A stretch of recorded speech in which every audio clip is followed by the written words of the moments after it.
주는 그리스도시요 살아계신 하나님의 아들이시나이다. 하나님 진심으로 감사를 드립니다. 특별히 크고 은밀한 일들을 보이리라고 약속하신 그대로 이번 2019년에 일을 행하시며 그걸 만들어 지어 성취하시는 여호와께서 저희들에게 부르짖으라고 명령하셨사오니 이제 본격적으로 현장에 완전 불신자들이 제자로 세워지는 역사가 시작되어지기를 소원하며 200개 나라와 2000개가 넘는 미전도 부족 국가를 살리는 응답이 시작되도록 축복하여 주옵소서. 오늘 특별히 하나님 만나는 것이 인생 문제의 유일한 답입니다라는 제목으로 하나님의 말씀을 나누기를 소원하노니 하나님을 만나지 못하며 인생의 수많은 문제가 왜 오는지에 대한 근본 해답응답 결론을 가지지 못한 자들이 오늘 이 말씀을 통해서 인생의 해답응답 결론을 찾게 되어지는 최고의 말씀이 되도록 축복하여 주옵소서. 감사를 드리며 2000년 전 십자가 부활로 모든 문제를 끝내시고 지금 우리 안에 성령으로 함께 계시며 마태복음 24장 14절을 성취하고 계시는 승리하신 주 예수 그리스도 이름으로 감사하며 기도드리옵나이다. 아멘. 오늘 제목이 하나님을 만나는 것이 인생 문제의 유일한 답입니다 라는 제목입니다. 2019년을 시작하면서 제가 이런 기도를 했습니다. 하나님, 저희 주일 강단 메시지가 불신자들이 와서 들었을 때 하나님을 만날 수 있는 복음을 들을 수 있는 말씀입니까? 수요일이나 금요일이나 토요일 이런 모임에서는 우리가 사명자들 또 당대 사회복음화를 할 사역자들이 말씀을 듣는다면 주일 강단 말씀만큼은 불신자들이 왔을 때 답을 찾을 수 있는 메시지가 선포되게 해달라 그렇게 기도하면서 말씀을 준비하고 있습니다. 오늘 제목이 하나님을 만나는 것이 인생 문제의 유일한 답입니다. 옆 사람에게 한번 이 제목대로 한번 말씀해 보시기를 바랍니다. 하나님을 만나는 것이 인생 문제의 유일한 답입니다. 자, 그러면 이제 문제가 하나 생깁니다. 나는 하나님을 만났다라고 믿고 있는데 만난 정도가 아니라 말하지 않고는 견딜 수 없어서 이 복음을 전해왔는데 또한 처음에는 말하지 않고는 견딜 수 없어서 전했는데 요즘은 말하는 게 힘들고 많이 견딜 수도 있고 말 안 하는 게 더 편해지는 이상한 상태가 됐는데 왜 이런가? 불신자뿐만 아니라 하나님을 만나고 누리면서 이 복음의 깊이와 넓이와 높이와 길이가 깊어지지 못하면 또 똑같은 문제에 종착하게 됩니다. 그래서 이 문제에 대한 진정한 답을 찾는 최고의 날이 되기를 주의 이름으로 축복합니다. 1절부터 다시 한번 본문을 보면요. 너희는 마음에 근심하지 말라고 합니다. 지금 근심 걱정에 매인 분들이 굉장히 많이 있을 겁니다. 남편 때문에 또 아내 때문에 또 자녀 문제 때문에 또 건강 때문에 제가 현장에서 농담삼아 이런 이야기를 합니다. 지나가는 아주머니 아무나 붙들고 세 가지만 물어보면 세 가지 다든지 두 가지든지 절대로 한 가지는 걸리게 돼 있다. 남편 문제 있죠? 돈 문제 있죠? 자녀 문제 있죠? 그 세 개만 물어보면 100%라고 이야기를 말씀드렸는데 근심을 하지 말라고 이야기를 합니다. 왜 그러냐? 하나님을 믿고 있기 때문에 너희가 또 나를 믿기 때문에 진짜 하나님의 절대 주권 아래서 모든 것들이 진행된다면 또 하나님 만나는 길 되시는 그 예수님이 지금 성령으로 내 안에 계신 것이 맞다면 근심할 이유가 없다고 이야기를 합니다. 근데 왜 이렇게 근심되는 일들이 많을까요? 왜 이렇게 어려움이 많다는 것이다. 거기에 대한 답을 오늘 말씀을 통해서 한번 확인해 보면 좋겠습니다. 특히 2절에 보니까 내가 너희를 위해서 초소를 예비하러 간다고 말합니다. 보통 한국 사람이나 전 세계 사람들이 이 땅에 내 집 장만하는 게 일평생 소원이라고 말하는데 이 땅의 집은 지진이 일어나면 무너져 버리고 물도 새고 여러 가지 집에 문제가 많이 생길 수도 있는데 주님은 우리를 위해서 초소를 예비하러 갔다고 말합니다. 강남에 굉장히 좋은 땅에다가 예비한 게 아니라 천국에다가 완벽한 우리의 초소를 예비하러 가는데 3절에 보니까 가서 너희를 위하여 초소를 예비하면 내가 다시 와서 너희를 내게로 영접하여 나 있는 곳에 너희도 있게 하겠다. 자, 그럼 예수님이 초소를 예비하고 짓는 능력이 떨어져서 2019년이나 됐는데 아직 못 오시느냐? 아닙니다. 이것은 다시 오실 그리스도의 시간표, 마라나타의 시간표처럼 복음을 받고 생명을 얻어야 될 사람들이 구원을 얻는 속도와 천국의 처소가 예비되는 속도가 비례하는 것 같습니다. 그래서 준비되어지는 시간표에조차 주님이 곧 오시겠다고 이야기하고 계시거든요. 4절에 이런 이야기를 하십니다. 내가 가는 곳에 그 길을 너희가 알리라. 이때 도마가 이렇게 이야기합니다. 주여 어디로 가시는지 우리가 알지 못하거늘 그 길을 어떻게 알겠삼나이까. 그때 그 유명한 요한복음 14장 6절에 예수님이 이렇게 말씀하셨습니다. 내가 곧 길이요 진리요 생명이니 나로 말미암지 않고는 아버지께로 올 자가 없다. 영어 성경에는 유일한 길, 유일한 진리, 유일한 생명이라고 말하고 있습니다. 과연 나는 유일한 길을 소유한 사람인가? 진리를 알지니 진리가 우리를 자유케 한다고 그랬는데 그 유일한 진리가 내 안에 거하고 있는가? 또한 육신의 생명이 아니라 영원한 생명을 주님께서 우리에게 주셨다고 하는데 나는 그 길, 그 진리, 그 생명을 소유하고 누리고 있는 건가? 그 답을 찾게 되기를 주의 이름으로 축복합니다.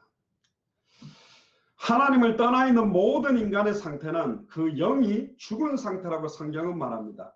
에베소서 2장 1절에 보면 너희 허물과 죄로 죽었던 너희라고 말합니다. 우리의 어떤 허물, 어떤 죄입니까? 예레미야 2장 13절에 보면 내 백성이 두 가지 악을 행하였나니 생수의 근원되는 나를 버린 것과 스스로 웅덩이를 판 것인데 그것은 물을 저축하지 못한 터진 웅덩이다. 아담과 하와가 하나님의 말씀을 버리고 떠난 것이 우리가 떠난 것이라고 말하고 우리가 하나님의 말씀을 버린 것이라고 말하고 있고 또한 내 노력으로 행복하기 위해서 몸부림치는 것을 스스로 웅덩이를 파고 있는 것이라고 말합니다. 그런데 성경은 그렇게 스스로 웅덩이를 파고 있는 것은 그 물을 저축하지 못할 터진 웅덩이를 파고 있는 것이다. 밑빠진 독에 물을 붓고 있는 인생이다. 그렇게 말씀하고 있습니다. 영이 죽었다라는 말은 영적 존재였던 인간이 하나님과 분리된 상태로 살아간다는 겁니다. 그렇기 때문에 반드시 하나님과 분리된 영혼은 자기 자신이 알고 있든지 모르든지 원하든지 원하지 않든지 사탄과 마귀에 속하여 유린당하게 됩니다. 꼭 꼭두각시처럼 원하지 않는 인생을 살아야만 되는 게 인간의 본질이 돼버린 겁니다. 그 증거가 뭐냐? 난 그렇게 살지 않는데 나는 사단에게 유린당하지 않고 내 힘과 내 노력으로 열심히 살고 있다고 말하지만 그 증거는 여러분들이 일평생 먹고 사는 문제에 매여 살고 있는 것, 또한 경제 때문에 몸부림치고 있는 것, 또 미래 문제 때문에 몸부림치는 각종 문제에 묶여서 죽기를 두려워해서 세상과 돈과 마귀의 종로로 다며 사는 것 자체가 사단에게 매여 있다고 성경은 말하고 있습니다. 그러면 교회 다니는 크리스찬들은, 목사들은, 장로, 권사, 집사, 성도들은 이렇게 안 사냐? 더 이렇게 살던데. 미국에도 보니까 신앙생활 하는 사람들이 더 먹고 사는 문제, 경제 문제, 미래 문제 때문에 두려워해서 몸부림치고 교회 안에서 사기를 치고 교회 안에서 문제를 일으키던데 그렇게 해도 반문하겠죠. 그런데 조금 더 복음이라는 부분의 본질을 깨달으면 교회 안에서 그렇게 사는 사람들은 아직 정확하게 복음을 모르고 있다는 것을 알 수 있는 겁니다. 진리를 알지니 진리가 우리를 자유케 한다고 그랬는데 그 진리가 누구냐? 예수 그리스도가 진리시거든요. 영원한 생명이 누구냐? 예수 그리스도 자신입니다. 하나님 만나는 길이 누구냐? 예수 그리스도 자신입니다. 그러니까 하나님을 만났다면 참된 자유가 우리에게 임했다면 영원한 생명이 내게 임했다면 그렇게 안 살게 돼 있는 겁니다. 둘 중 하나입니다. 소유했는데 소유한 그 생명이 뭔지 진리가 뭔지 하나님을 만났다라는 것이 뭔지를 몰라서 아직도 불신자처럼 세상의 돈의 마귀의 종로로 달고 살고 있든지 안 그러면 이거 자체가 없기 때문에 그렇게 살고 있든지 세상 풍조를 따라서 굉장히 생존 경쟁을 하고 수고하고 무거운 짐을 지고 살아갑니다. 최근에 유명한 연속국이 있다고 그럽니다. 스카이 캐슬이라는 저는 보지는 못했습니다.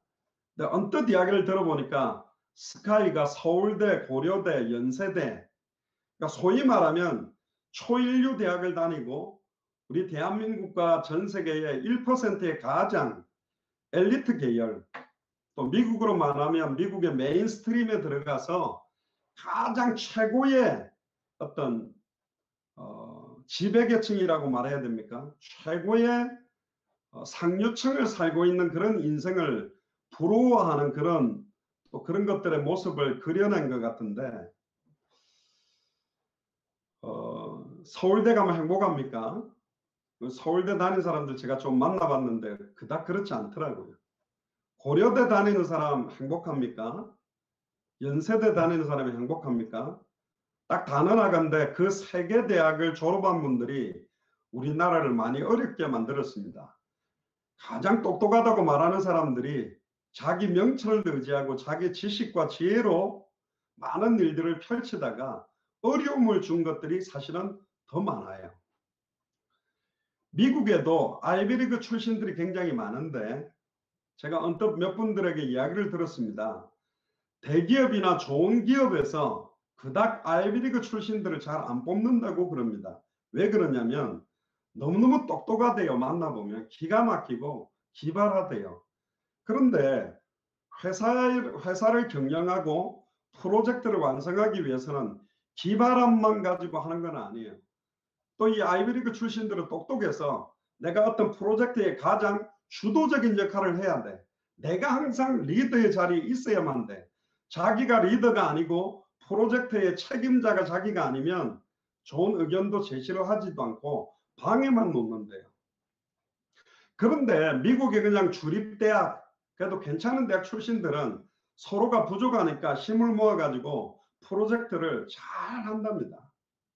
서로 의견도 반영하고 어쨌든 최상의 조건이 나오도록. 그래서 그닥 아이비리그 출신들을 별로 안 뽑는다 그럽니다. 미국에서도 아이비리그 출신들이 많이 놉니다. 왜 노냐? 내 수준에 맞는 연봉을 주는 회사가 별로 없어요. 그러니까 연봉 조금 주는 데는 아예 안 가는 거예요. 차라리 굶지. 그리고 실업자도 되게 많은 겁니다.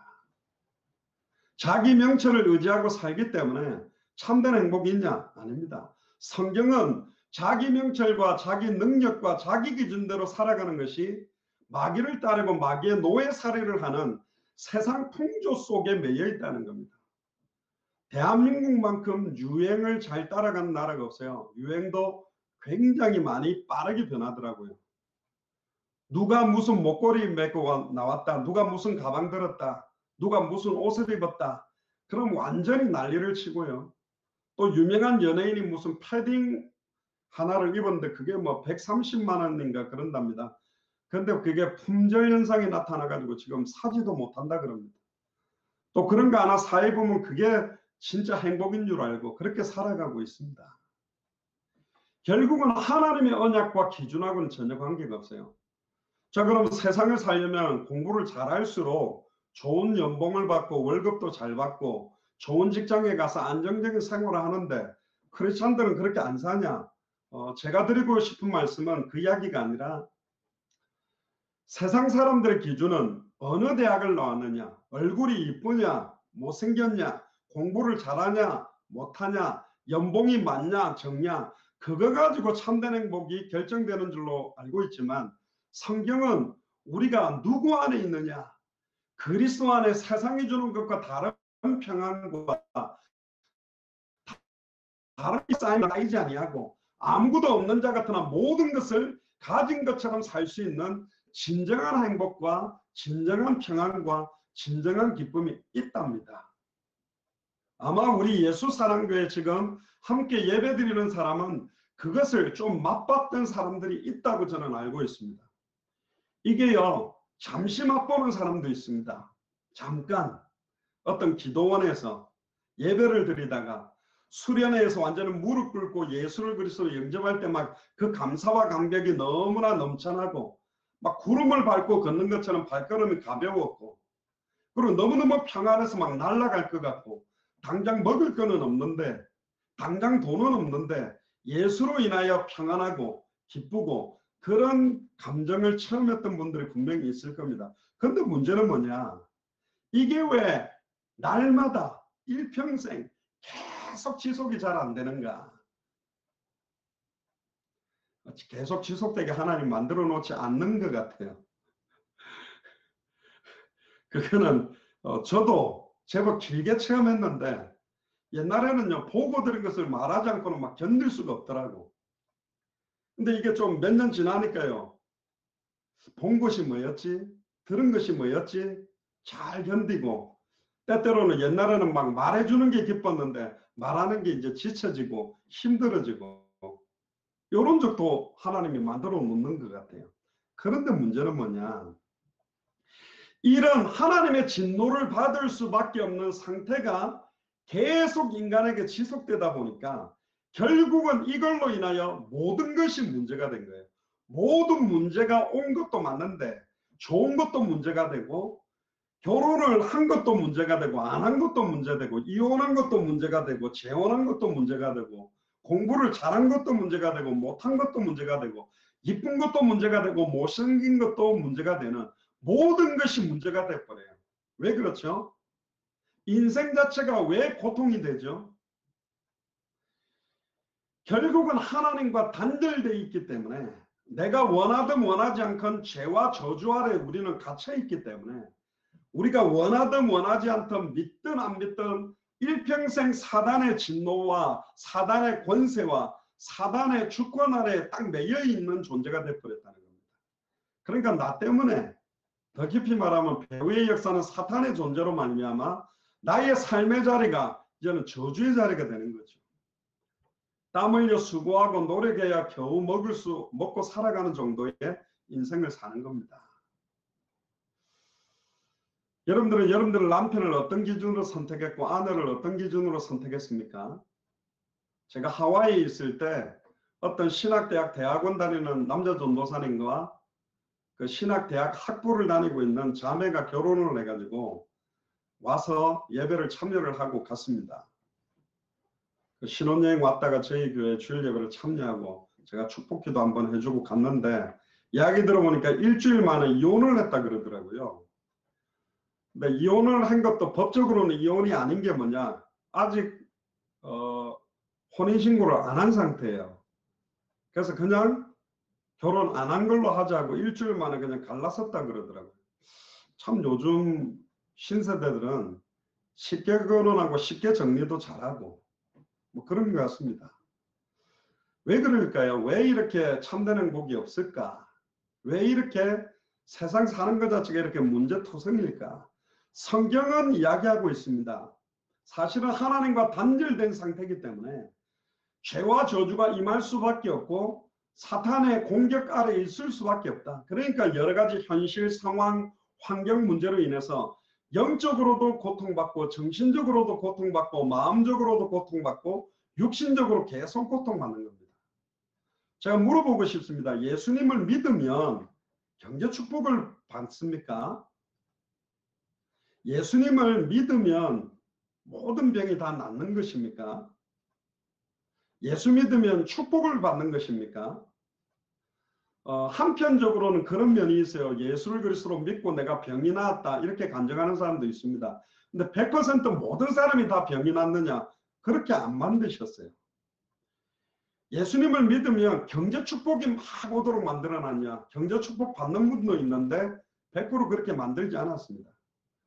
큰 교회에서는 이렇게 간증을 하게 합니다. 내가 예수님을 믿었더니 이런 땅값이 올라서 이렇게 축복받았고, 이렇게 사업을 두고 기도했는데 이렇게 사업이 번창했고, 제가 한번 들어본 것 같습니다. 어떤 목사님한테 새벽기도 마치고 무조건 머리 안수기도를 해달라고 했답니다.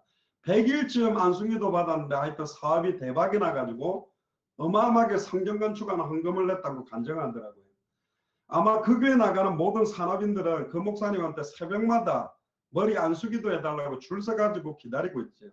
예수를 그리스도로 믿는 게 아니고, 안수를 받으면 사업이 대박나구나. 예수를 믿으면 사업 대박나기 위해서 교회를 오는 겁니까? 대박나는 게 더 문제가 돼요.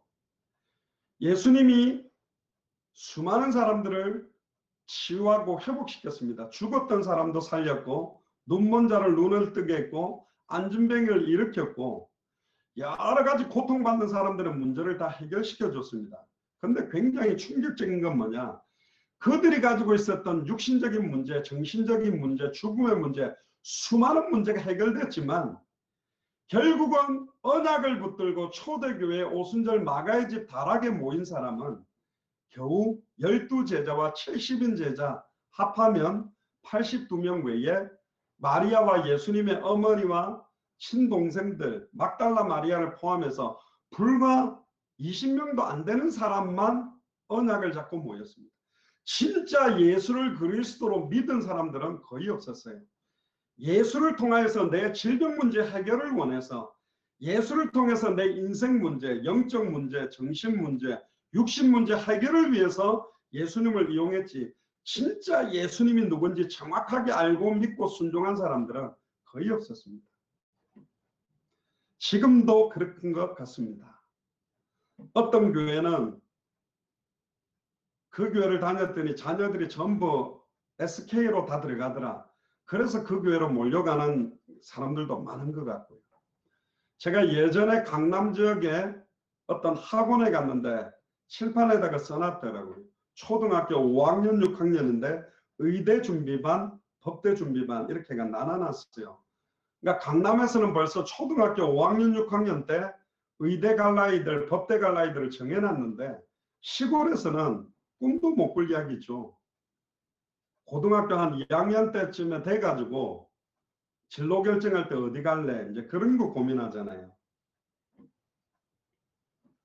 그럼 그렇게 해서 법대를 가고 의대를 가는 사람들이 참된 행복과 기쁨 속에 있느냐? 그건 다음 이야기거든요. 대부분 그렇지 않거든요. 심지어 더 심각한 고통을 받고 방황하는 사람들도 지금 더욱더 많다라는 겁니다. 그런데 더욱더 안타까운 것은 죽음 이후에 내세에도 영원한 고통과 문제가 기다리고 있다는 겁니다. 제가 한국에서도 대학을 사역을 하고 미주에 와서도 대학 사역을 하는데 중고등학교 자녀들을 둔 부모님들이 그 자녀들을 저를 잘 만나게 잘 안 했어요. 왜? 장 목사님 만나면 혹시 공부를 안 하고 맨날 그리스도 하고 전도만 하러 돌아다닐 것 같아가지고 저 목사님 만나면 공부보다는 복음이고 전도고 현장이고 세계복음하다. 그래서 잘 안 만나게 하더라고요. 그런 것입니까? 그리스도 안에는 모든 지혜, 모든 지식, 모든 부하가 다 감추어져 있다고 되어 있거든요. 진짜 예수를 그리스도로 알고 믿으면 세상이 줄 수 없는 기쁨과 지혜와 평안이 넘친다고 했습니다. 그렇게 믿으십니까? 예전에 제가 펜스테이트라고 굉장히 좋은 대학이 또 있습니다. 그쪽 지역에 어떤 권사님이 중고등학생들을 좀 이렇게 유학 형태로 관리를 하고 있었는데 거기에 저희 대학팀들이 가서 그 대학에 전도 운동을 하는데 이 중고등학교 학생들이 같이 참여를 해서 전도를 같이 한 겁니다. 그러니까 중고등학생들이 대학생들한테 가서 복음을 전한 거죠. 많은 사람들이 예수님 구주를 영접하고 말씀 듣고 싶다는 사람이 나온 겁니다. 그러니까 이 중고등학생들이 너무 기쁜 거예요. 자기가 중고등학생인데 대학생 언니 오빠들한테 외국 사람들에게 복음을 전했는데 구주를 영접하니까. 그래서 한국에 전화를 한 겁니다. 자기 부모님들한테 너무 기뻐가지고 엄마 아빠 이번에 대학 사역하는 목사님 팀들이 와가지고 같이 대학 들어가서 복음 전했는데 막 이렇게 말씀 듣기가 열렸어. 이렇게 막 너무 기쁘게 간증을 했더니 그 아버지 어머니가 쌍 욕을 하는 겁니다. 이 아이들한테. 이것들이 비싼 돈 들여가지고 유학을 보내놨더니 약간 몇 명한테 복음 전한다고 그게 세계복음화 돼? 너희들이 지금 전도할 때야. 생명 걸고 아빠 엄마가 막 뼈를 갖다가 깎아내면서 벌어들인 돈 가지고 너희들 유학 보내는데 무슨 복음을 전하고 무슨 전도를 하고 있어? 당장 그만두고 영어 단어라도 하나 더 외우고 공부라도 더 많이 해. 수학 공식이라도 더 외워야지. 애들이 완전히 낙심이 되고 저한테 울면서 이야기를 하더라고요.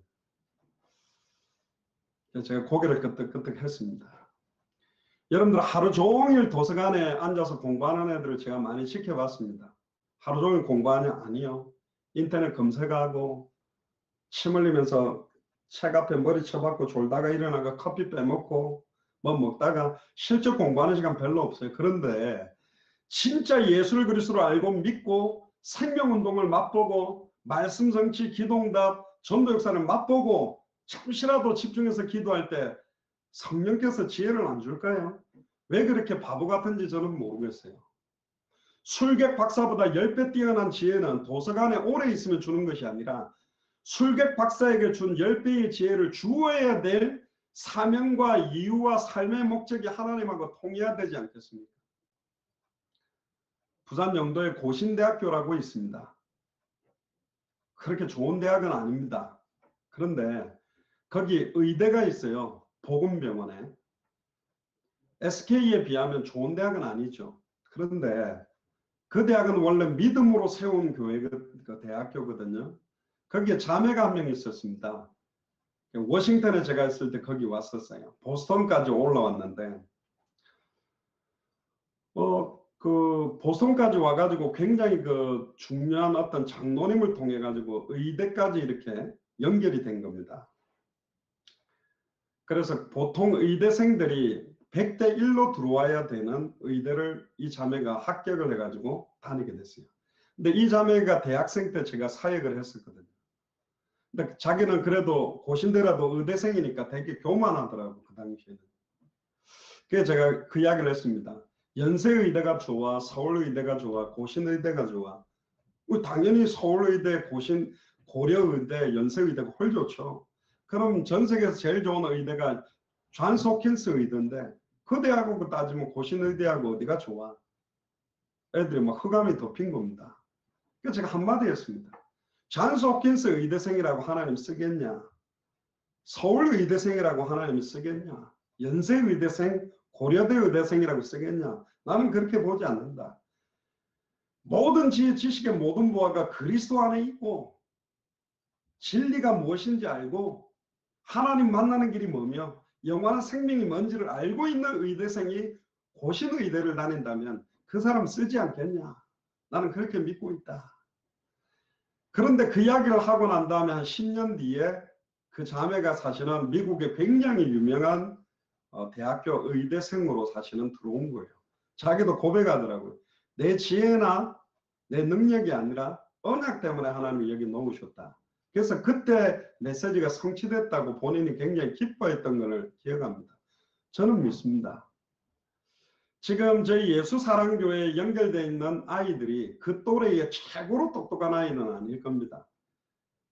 우리 진아가 굉장히 공부 잘하고 똑똑한데요. 그 나이대의 최고일까? 전국으로 따지면 그렇지는 않을 거예요. 또 고등학생들도 있을 거고 또 어른들도 있을 거고 사업가도 있을 겁니다. 그러나 하나님의 소원과 하나님의 원하는 복음과 하나님의 계획과 정말로 소원이 통하는 그런 중고등학생들, 그런 사업가들, 그런 주의 종들이 나온다. 하나님은 그런 사람을 사용하기를 원하는 거거든요. 정말입니다. 사도 바울이 당대의 가장 똑똑한 사람이었겠냐? 그렇게 보진 않습니다. 브리스길라 아굴라가 당대에 천막을 제일 잘 만드는 사람이었겠냐? 그렇지 않을 겁니다. 루디아가 자주 옥감상자 최고로 잘하는 사람이었겠냐? 그렇지는 않았을 겁니다. 근데 언약이 있었기 때문에 그들의 업과 그들의 달란트를 사용한 거거든요. 인간에게 이런 고통과 문제가 오는 것은 결론적으로 성경은 한마디로 말하고 있습니다. 모든 문제가 하나님을 떠났기 때문에 생긴 것입니다. 자, 그럼 집중적으로 이 내용들을 정리하고 마치겠습니다. 첫 번째입니다. 왜 하나님을 만나는 것이 인생 문제의 유일한 답입니까? 하나님과 단절된 것이 인생의 근본 문제입니다. 유일한 문제입니다. 인생의 모든 문제들은 이 근본 문제 때문에 오는 거예요. 이걸 모르는 것입니다. 이 근본 문제를 모르고 그로 말미암아 파생된 문제만 해결하려고 사는 게 인생이 되어버렸어요. 왜 이렇게 고통이 오지? 왜 이렇게 문제가 오지? 이 모든 문제의 시작이 하나님과 단절되어져서 죄와 저주로 인하여 사탄과 마귀와 귀신과 사망의 권세가 임하고 있기 때문에 수많은 문제가 계속 파생된다고 말합니다. 돈 좀 벌었더니 질병 문제가 오고, 질병 문제를 치유했더니 자녀 문제가 오고, 자녀 문제를 치유했더니 또다시 경제 문제가 터지고, 왜 그렇게 계속 문제가 되풀이될 수밖에 없는가? 근본 문제 해결 없이는 세상에 성공을 해도 결국은 허무한 것을 느끼게 되어 있습니다. 전도서 1장 2절에 10절에 보면 전도자가 가로되 헛되고 헛되며 헛되고 헛되니 모든 것이 헛되다. 솔로몬은 최고의 지혜를 가졌던 사람이고 최고의 재산, 최고의 능력, 아예 자기의 첩을 1000명이나 두었던 사람이고 우리가 가장 부러워하는 모델 중에 모델 중에 모델, 그 사람이 솔로몬이었습니다. 그런데 모든 걸 해보고 모든 걸 해볼 수 있도록 많은 사람들에게 기회를 줘봤지만 결국 모든 것은 헛되고 헛되며 헛되니 모든 것이 헛되다 말합니다. 사람이 해 아래서 수고하는 모든 수고가 자기에게 무엇이 유익하냐? 한 세대는 가고 한 세대는 오되 땅은 영원히 있도다. 해는 떴다가 지며 그 떴던 곳으로 빨리 돌아간다. 바람은 남으로 불다가 북으로 돌이키며 이리 돌며 저리 돌아 불던 곳으로 가고 모든 강물은 다 바다로 흐르되 바다를 채우지 못하며 어느 곳으로 흐르든지 그리로 연하여 흐르느니라. 만물의 피곤함을 사람이 말로 다 할 수 없나니 눈은 보아도 족함이 없고 귀는 들어도 차지 아니하는도다. 이미 있던 것이 후에도 다시 있겠고 이미 한 일을 후에 다시 할지라도 해 아래는 새 것이 없나니 무엇을 가리켜 이르기를 보라 이것이 새 것이라 할 수 있으랴. 오래 전 세대에도 이미 있었다. 해 아래 새 것은 없다고 강조합니다. 그러나 딱 한 가지가 있다고 그럽니다. 예수를 그리스도로 알고 믿고 영접함으로 하나님을 만난 사람이 받게 되는 영원한 새 생명, 그리스도의 생명만 새 것이라고 말하고 있어요. 결국은 하나님을 만나는 순간에 모든 문제가 끝났다는 걸 알게 됩니다. 이 끝났다라는 개념은 내가 원하는 방식대로 해결된다는 말이 아니에요. 이 문제가 문제가 아니라는 거예요. 진짜 문제가 따로 있구나. 이 해답이 해답이 아니구나. 진짜 해답이 따로 있구나. 이 응답이 응답이 아니구나. 진짜 응답이 따로 있구나. 이 결론이 결론이 아니구나. 진짜 결론이 따로 있구나. 응답 아닌 걸 자꾸 응답이라 그러고 해답 아닌 걸 해답이라 그러고 결론 아닌 걸 결론이라고 하는 게 인생사입니다.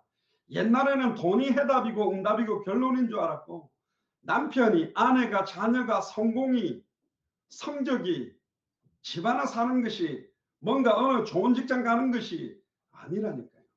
세상이 주는 평안과 차원이 다른 참된 평안함을 그리스도께서 주겠다 그랬습니다. 요한복음 14장 27절에 평안을 너희에게 끼시나니 곧 나의 평안을 너희에게 주노라. 내가 너희에게 주는 것은 세상에 주는 것 같지 아니하니라. 너희는 마음에 근심도 말고 두려워하지도 마라. 이걸 주시겠대요. 이걸 맛본 사람, 샘솟듯 우리 안에서 생명수의 강물이 터져나오고 흘러나가는 그 은혜를 주시겠다 그럽니다. 그것은 세상의 이해를 초월하는 평안이라고 그럽니다. 빌립보서 4장 6절 7절에 보면 아무것도 염려하지 말고 오직 모든 일에 기도와 간구로 너희 구할 것을 감사함으로 하나님께 아뢰라. 모든 일을 감사함으로 아뢰라고 그럽니다. 하나님 공부 못한 걸 감사합니다. 못생긴 걸 감사합니다. 병 걸려 있는 것을 감사합니다. 내 자녀들이 방황하는 것을 감사합니다. 내 자녀가 보지 못함을 감사합니다. 내 자녀가 시달리고 있음을 감사합니다. 그걸 전부 감사함으로 하나님의 아뢰래요. 그리하면 모든 지각에 뛰어난 하나님의 평강이 모든 지각, 나의 영적인 생각과 마음과 육감적인 모든 지각에 뛰어난 하나님의 평강이 그리스도 예수 안에서 너희 마음과 생각을 지키시겠다. 마음과 생각을 지킴받은 하나님이 지키어 주시는 것을 체험하지 못하면 모든 것이 불안해요. 모든 것 때문에 시달리고 모든 것 때문에 고통스럽게 돼 있다니까요. 이전에 나를 괴롭혔던 문제들이 더 이상 문제가 되지 않는 단계로 빌립보서 4장 13절에 내가 주 안에서 크게 기뻐하면 너희가 나를 생각하던 것 같이 이제 다시 싹이 남이니 너희가 또한 이를 위하여 생각은 하였으나 기회가 없었느니라. 내가 궁핍함으로 말하는 것이 아니라 어떠한 형편에 있든지 내가 자족하기를 배웠나니 내가 비천에 처할 줄도 알고 풍부에 처할 줄도 알아. 모든 일에 배부르며 배고픔과 풍부와 궁핍에도 일체의 비결을 배웠노라. 내게 능력 주시는 자 안에서 내가 모든 것을 할 수 있다. 나는 돈이 하나도 없어도 돈이 아무리 많아도 내게 능력 주시는 예수 그리스도 안에서 내가 모든 걸 할 수 있다. 이걸 보고 모든 것이 끝났다. 모든 것들을 초월했다. 그렇게 말합니다. 성경에 있었던 초대교회 인물들, 진짜 예수를 그리스도로 믿으면 굉장히 잘 살고 복받는 게 아니었습니다. 심지어 더 많은 핍박시험 환난 가운데로 들어가는 거였고, 가장 예수를 그리스도로 잘 믿었던 사도 바울의 인생을 보면 먹지 못하고 자지 못하고 40에 관한 하나 감한매를 맞고 태장으로 맞고 정말로 많은 고생과 위협과 어려움 속에 살았어요. 그런데 그는 세상이 주는 것과 다른 평안과 기쁨과 찬송과 은혜 속에 있었습니다. 내 인생에 있어서 하나님 만나는 것이 그래서 가장 시급하는 겁니다. 하루 동안 무슨 일이 일어날지 모르기 때문에. 두 번째입니다. 모든 문제가 일어날 수밖에 없는 근본 문제를 조금 알아야 됩니다. 인간은 하나님의 형상대로 지음받은 영적 존재이기 때문에 영적 존재인 인간은 반드시 하나님과 함께 해야만 행복합니다. 인간은 하나님과 함께 해야만 행복하도록 창조됐어요. 그때 아무것도 문제가 되지 않았습니다. 근데 하나님과 함께 했던 원래 인간이 최고의 축복을 받았던 존재였습니다. 하나님보다 조금 못하게 왕적 권세를 가지고 모든 피조물을 다스렸고 하나님의 자녀에 대한 특권까지 가지고 있었습니다. 이건 아담에 대한 이야기가 아니에요. 우리가 그랬다니까. 저와 여러분들은 하나님보다 조금 못한 존재였고 왕적 권세를 가지고 있었고 하나님의 자녀의 특권을 가지고 있던 존재였습니다. 그런데 하나님과 함께해야만 되는 인간이 하나님을 떠나버렸기 때문에 모든 문제가 왔습니다.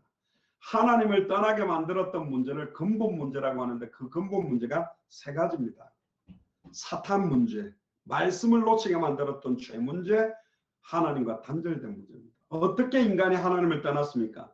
인간은 모든 축복과 최고의 특권을 인간에게 주시면서 하나님이 한 가지만 명령했어요. 에덴 동산 중앙에 있는 선악을 알게 하는 나무 열매를 먹지 말라.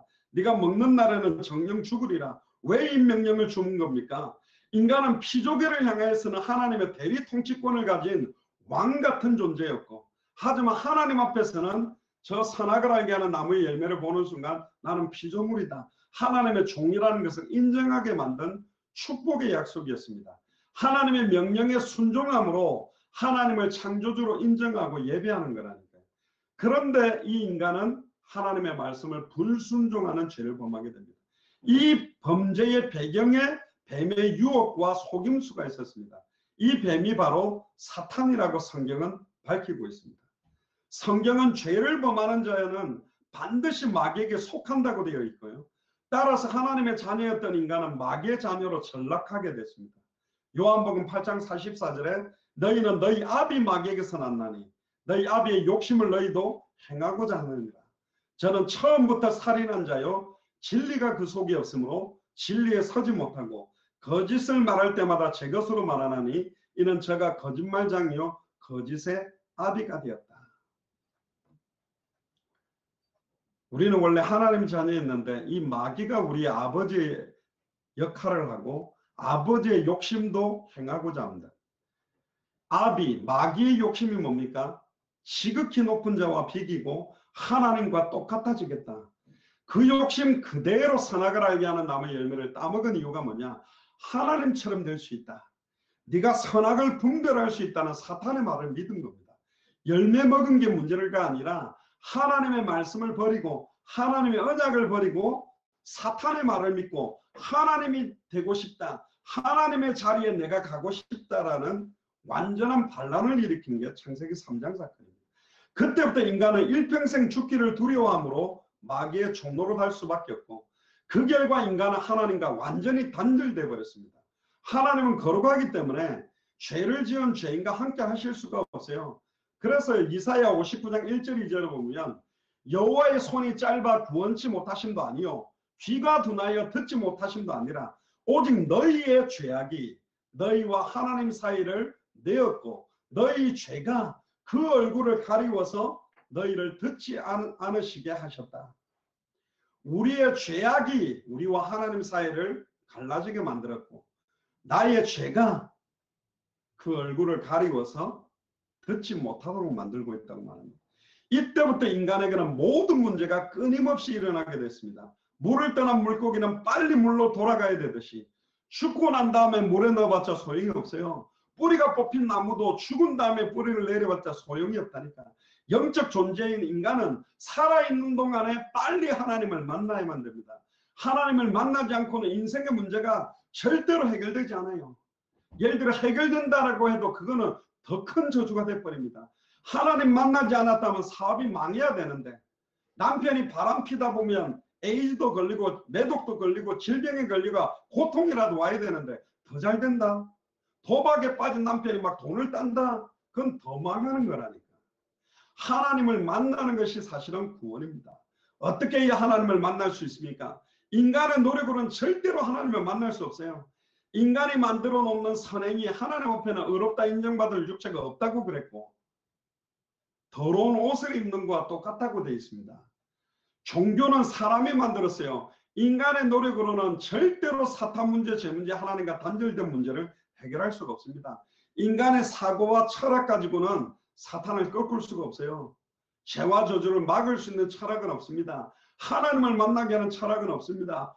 과학이 죄와 저주를 막습니까? 과학자들이 사탄을 꺾을 수가 있습니까? 과학을 가지고 하나님께 갑니까? 인간의 능력으로는 죄와 저주, 사탄의 문제를 절대로 해결할 수 없기 때문에 하나님이 이 문제를 해결할 그리스도를 보내기로 약속한 겁니다.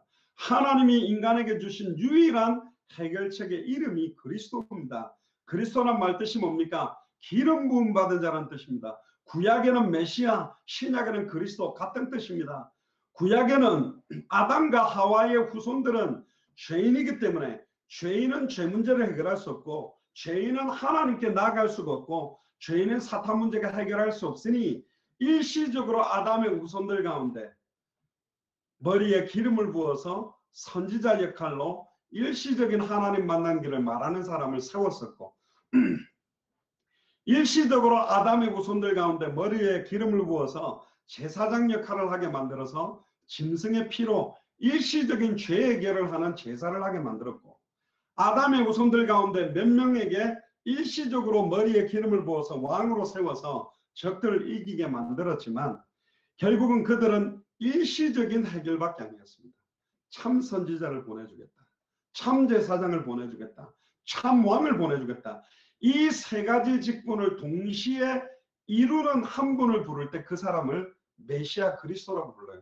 이 메시아 그리스도가 되려면 동정녀 탄생, 남자와 여자의 씨가 만나서 태어난 사람은 절대로 그리스도 메시아가 될 수 없어요. 동정녀 마리아 몸에 성령으로 잉태돼서, 남자의 씨가 아니라 성령으로 잉태돼서 죄 없이 사람의 몸을 입고 와야 되고, 죄 없는 그분이 인류의 죄를 짊어지고 정령 죽어졌다가 십자가에서 인류의 죄와 저주를 짊어지고 죽었다가 3일 만에 부활해야 되는 동정녀 탄생, 인류의 죄와 저주를 짊어지고 십자가에서 정령 죽었다가 3일 만에 부활해야 되는 이 세 가지 가장 중요한 핵심을 이루는 사람을 메시아 그리스도라고 부르는 거예요. 처음부터 창세기 3장 15절에 뱀의 머리를 상하게 할 여자의 후손을 보내기로 작정했고, 그 여자의 후손만이 죄 문제를 해결할 수 있는 겁니다. 그래서 죄 없는 몸을 입어야 되기 때문에 마태복음 1장 18절에 23절에 보면 예수 그리스도의 나심은 일어나니라 그 모친 마리아가 요셉과 정혼하고 동거하기 전에 성령으로 잉태된 것이 나타났더니 그 남편 요셉은 의로운 사람이라 저를 드러내지 아니하고 가만히 끊고자 하여 이를 생각할 때에 주의 사자가 현몽하여 가로되 다윗의 자손 요셉아 네 아내 마리아 데려오기를 무서워 말라. 저에게 잉태된 자는 성령으로 된 것입니다. 할렐루야. 20절 저에게 잉태된 자는 성령으로 된 것이라.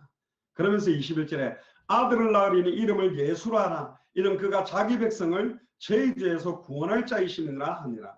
이 모든 일에 된 것은 주께서 선지자로 하신 말씀을 이루려 하심이니 가라사대 보라 처녀가 잉태하여 아들을 낳을 것이요 그 이름을 임마누엘이라 하리라 하셨으니 이를 번역한즉 하나님이 우리와 함께 계시다 합니다. 하나님이 우리와 함께하게 되는 길이 뭐냐? 처녀가 잉태하여 아들을 낳았는데 그 아들이 임마누엘이 되게 만든다는 거예요. 할렐루야. 그 아들이 하나님을 만나게 만든다는 겁니다. 예수님은 죄가 없지만 우리 대신 죽으심으로 우리의 죄 문제를 단번에 영원히 온전히 해결하셨어요. 마가복음 10장 45절에 인자에 온 것은 섬김을 받으려 함이 아니라 도리어 섬기려 하고 자기 목숨을 많은 사람의 대속물로 주려 합니다. 단번에 영원히 우리의 죄와 저주를 계속하고 모든 저주와 재앙을 징벌을 진노를 담당했다는 뜻입니다. 고린도전서 15장 4절 5절에 보면 예수님은 의인으로 오셔서 그리스도라는 증거로 성경대로 3일 만에 부활하시고 성경대로 죽으신 말씀 그대로 성취하시고 오신 분입니다. 부활하셨다는 말은 사망의 권세를 잡은 사탄의 세력을 완전히 깨뜨렸다는 증거입니다. 예수님만이 하나님을 만나는 길이요 예수님만이 그리스도입니다. 할렐루야. 마태복음 16장 16절에 그래서 베드로가 주는 그리스도시요 살아계신 하나님의 아들이시라고 고백할 때 어마어마한 하늘과 땅의 권세가 임하게 되는 하늘과 땅의 모든 음부의 권세가 이기지 못하고 천국 열쇠를 주는 그 반석 위에 교회가 세워지는 축복이 임하게 되는 겁니다. 그래서 오늘 읽었던 본문의 요한복음 14장 6절에 예수께서 가라사대 내가 곧 그 길이요 내가 곧 그 진리요 내가 곧 그 생명이니 나로 말미암지 않고는 아버지께로 올 자는 없다. 할렐루야. 사도행전 4장 12절에 천하 인간의 구원 얻을 다른 이름을 우리에게 주신 적이 없다. 그리고 히브리서 10장 19절 20절에 그러므로 형제들아 우리가 예수의 피를 힘입어 성소에 들어갈 담력을 얻었으니 할렐루야. 우리의 인격이나 우리의 공로가 아니라 예수의 피를 힘입어 성소에 들어갈 담력을 얻었으니 그 길은 우리를 위하여 휘장 가운데로 열어놓으신 새롭고 산 길이요 휘장은 제 육체다. 그 육체를 찢으사 단번에 영원히 하나님께 나가는 새롭고 산 길을 열은 것입니다. 그래서 요한복음 1장 11절에 영접하는 자 곧 그 이름을 믿는 자 예수님을 나의 그리스도로 믿고 영접하면 하나님을 만나게 되는 것이고 하나님의 자녀가 되는 것입니다. 로마서 10장 9절에 10절 마음으로 믿어 의에 이르고 입으로 신하여 구원에 이른다. 정말로 예수를 나의 그리스도로 믿을 때 하나님의 성령이 내 안에 들어오셔서 임마누엘이 성취되고 나와 영원히 함께하게 됩니다. 요한복음 14장 16절 17절에 내가 아버지께 구하겠으니 그가 또 다른 보혜사를 너에게 주사 영원토록 너희와 함께 있게 하시리니 저는 진리의 영이라 세상은 능히 저를 받지 못하나니 이는 저를 보지도 못하고 알지도 못합니다. 그러나 너희는 저를 아나니 여러분들 저를 아십니까? 그리스도를 아시냐고요. 저는 너희와 함께 거하시며 여러분들과 함께 거하십니까? 또 너희 속에 계시겠습니다. 진짜 우리 속에 계신 게 맞나요? 이걸 까먹는 거예요. 그러니까 그 평안함과 그 기쁨이 중단되는 겁니다. 아무리 사랑했던 남녀 사이도 조금 살다 보면 권태기도 오고 옛날엔 조아가 손잡고 다니는데 손에 땀띠 난다고 손 떼고 다니고 한여름에도 들어붙어 살다가 이제는 더워가지고 추운 겨울에도 들어붙어 있지도 않죠. 떨어져서 각 방에서도 살고 하는 게 뭐냐. 진짜로 예수님이 나와 함께 거하신다라는 비밀이 되게 날마다 새롭고 아침마다 새롭고 늘 새로워지지 못하는 거예요. 왜 그렇습니까?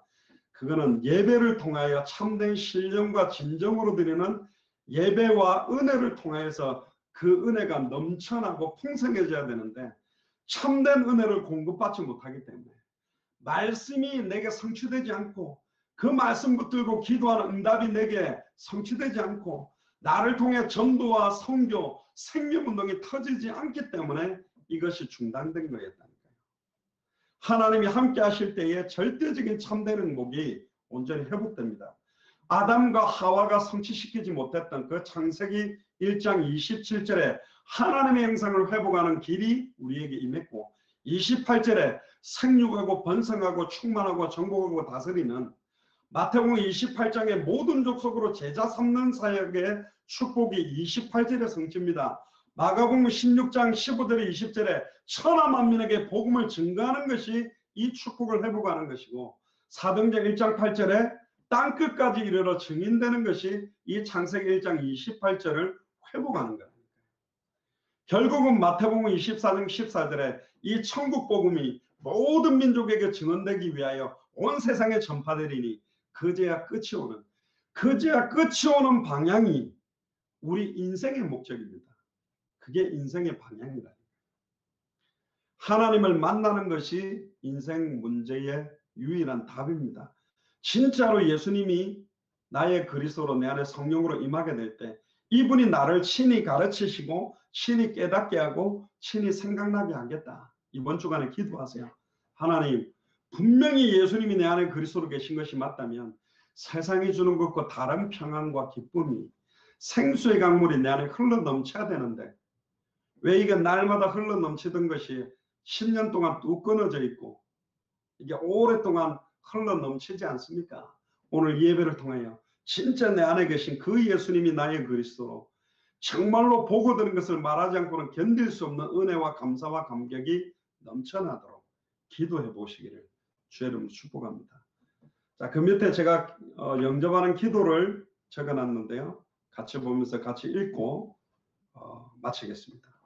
영접 기도를 따라하면 구원받는 것이 아니라 진짜 예수님을 나의 그리스도로 주인으로 왕으로 다시는 내 인생의 주인이 내가 되지 않고 내가 사는 이는 그리스도니 내가 죽는 것도 유익하다고 내 인생 전체의 주인으로 예수님을 모셔드리는 기도를 할 때 정말 믿음으로 한다면 성령이 그 사람 속에 역사하는 겁니다.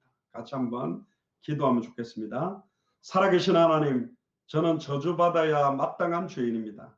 오늘 예수가 그리스도라는 복음을 듣고 다시는 나 자신을 위하여 살지 않고 2000년 전 십자가 부활로 단번에 영원히 나를 하나님을 만나는 길을 여신 참 선지자 예수님을 나의 그리스도 나의 주인으로 영접합니다. 나의 모든 죄와 저주를 단번에 영원히 해방시키신 참 제사장 예수님을 나의 그리스도 나의 주인으로 영접합니다. 나와 나의 가정과 가문을 공격하고 일평생 종노릇하게 만들었던 사탄과 사망의 권세를 단번에 영원히 십자가와 부활로 승리하신 참된 왕 예수님을 나의 그리스도 나의 주인으로 영접합니다. 지금 내 안에 들어오셔서 오늘 이 시간부터 나를 다스려 주시고 오직 주와 복음만을 위하여 살도록 축복하시고 인도하여 주옵소서. 예수 그리스도의 이름으로 기도합니다. 아멘. 기도하겠습니다. 주는 그리스도시요 살아계신 하나님의 아들이시나이다. 하나님을 만나는 것이 인생 문제의 유일한 답이라는 말씀을 나누게 하심을 감사합니다.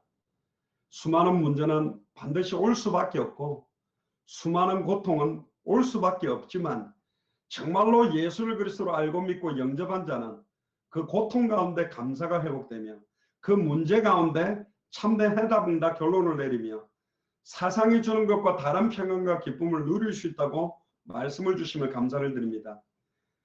단 한 번밖에 없는 우리 일생은 정해졌고 살아야 될 이유와 목적이 정해져서 살게 하시니 감사를 드립니다. 다시 오실 그리스도를 바라보며 아직도 이 복음을 듣지 못하고 방황하고 죽어가는 영혼들에게 예수가 그리스도라는 이 복음을 증언하는 이 일에 우리의 남은 생을 온전히 드리도록 오늘 이 예배를 통하여 우리 영혼과 생각과 마음과 육신이 완전히 살아나며 소생케 되어지며 참된 은혜와 참된 힘을 회복받는 예배가 되도록 인도하여 주옵소서. 감사를 드리며 승리하신 주 예수 그리스도의 이름으로 기도드리옵나이다. 아멘.